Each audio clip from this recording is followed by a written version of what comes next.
Look at how dominant Ja Morant has been driving to the basket.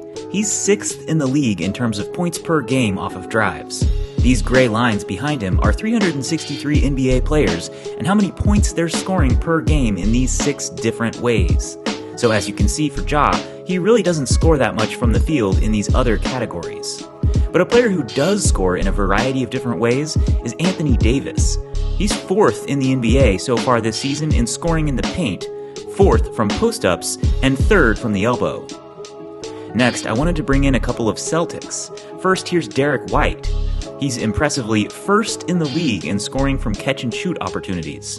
But then we can bring in one of the early frontrunners for 6th Man of the Year, Peyton Pritchard.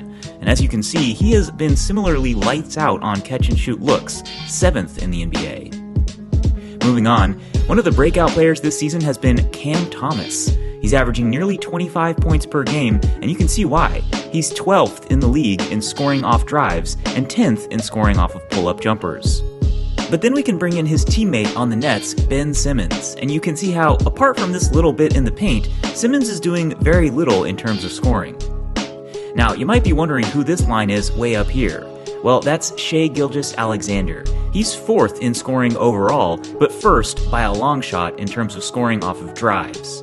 Oh, and he's also 4th in the NBA in scoring on pull-ups. Next, I wanted to consider some rookies. So first, here's Jared McCain. As a small guard, he's not scoring much in these middle areas like post-ups.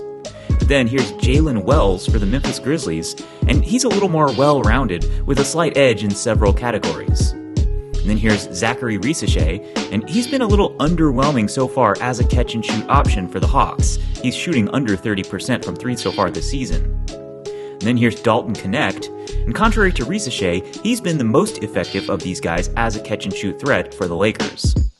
Finally, here's Stephon Castle for the Spurs, and he's been okay as a driver, but inefficient from long distance overall. He's been great on defense, though. Okay, lastly, I wanted to highlight some traditional big men. First, here's Ivica Zubac. He's been predictably dominant near the basket, 10th in the league in terms of points in the paint besides drives, and 2nd in the league on post-ups. Then here's Jakob Poeltl, and he's been even better in the paint, where he's 2nd in the league, and from the elbow, where he's 4th. But he doesn't post up like Zubac. Finally, here's Isaiah Hartenstein, and you can see how, despite being slightly less productive than those other two around the basket, he's slightly more productive on catch-and-shoot opportunities. Okay, that'll do it for now, but if you're interested in seeing any other players on this chart, let me know in the comments, and I'll do a part 2.